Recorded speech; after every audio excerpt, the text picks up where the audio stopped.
When an Air National Guard pilot's medical condition forced her out of the cockpit, she expected the military would take care of her. Instead, she ended up with no military pay and no medical benefits. As an airman, as a subordinate, you're taught, the respect, and you're respecting those, and you take the directions, and you take the orders, and you trust those that are above you. And in this case, I couldn't let it go because I also have the integrity first.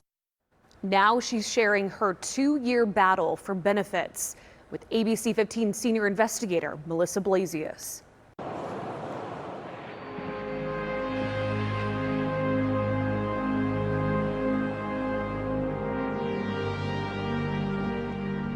I love flying. I love airplanes. Major Christine Kjornes would rather be in the air. A National Guard pilot with the 161st Air Refueling Wing, she volunteered for extra missions around the globe over the past 2 decades. I've just been really proud to wear the uniform and to serve. Kjornes sitting down with me to tell her personal story, how she challenged the military system when her well-being was on the line. It's been 2.5 years of fighting a David and Goliath situation. I'm fighting the Department of Defense. In 2021, Major Kjornes went to Maxwell Airforce Base in Alabama for a year-long officer training program. Her medical records show a health condition that started in pilot training a decade before was exacerbated by the stress of the program. How hard was it even to report that you were experiencing a medical condition in the first place, knowing that you could be grounded immediately? It was extremely hard. She asked us not to identify her specific diagnoses to protect her medical privacy. Once you let it go for too long, it starts to compound and then new problems start to arise. As a National Guard member, not full-time active duty, Major Kjornes also needed to obtain an LOD, a line of duty determination, to confirm her illness or injury was service-connected or service-aggravated. And it was signed off by an Air Force colonel at Maxwell Airforce Base. Kjornes finished her training and returned to her Arizona National Guard base. She said she expected to be on medical continuation orders, paid leave until she was well enough to return to the cockpit. When I got back to my unit and they were stiff-arming me and they were not following the process, which should have been followed.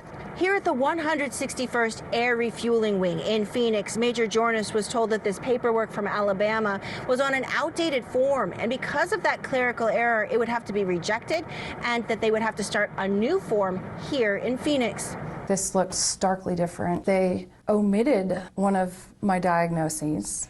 They changed the diagnostic code on the other condition.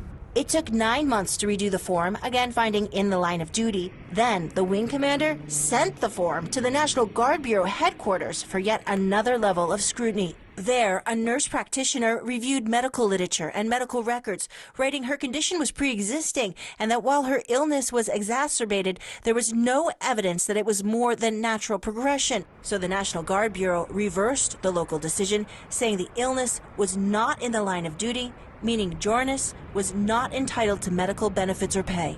It resulted in her having to sell her house because she didn't have a paycheck to pay her mortgage. It resulted in the loss of many of her friends in the military because as soon as this process started and went off the rails, if you will, she was looked at as an outcast by the entire unit. Jeremy Sorensen's a director at US JAG, a nonprofit group dedicated to defending the rights of injured service members. He's been advocating for Major Kjornes. There is no legal way for them to have done what they did with this member. It was an outright abuse of authority by the commander of the 161st Air Refueling Wing for not processing the paperwork that she was provided. And then it was a follow-on outright abuse of authority for the National Guard Bureau to overturn a line of duty determination that had already been executed.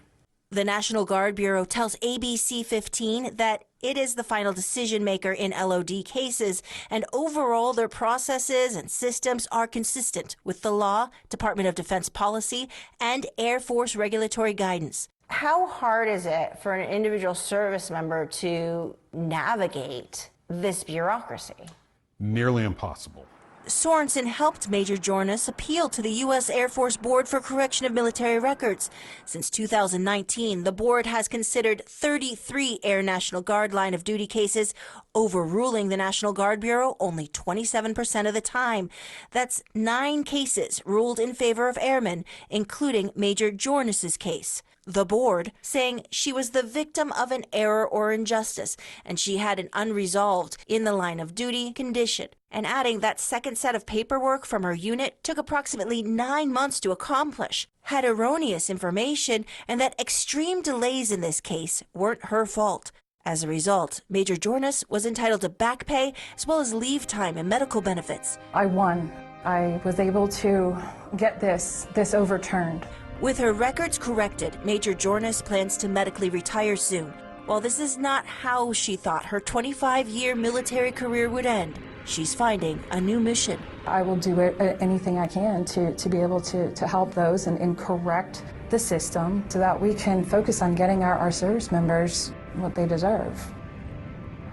So what about accountability? Well, we asked the Arizona National Guard about the errors and delays in Major Kjornes' case, and they said that they couldn't comment because of an ongoing investigation and they wouldn't want to jeopardize its integrity.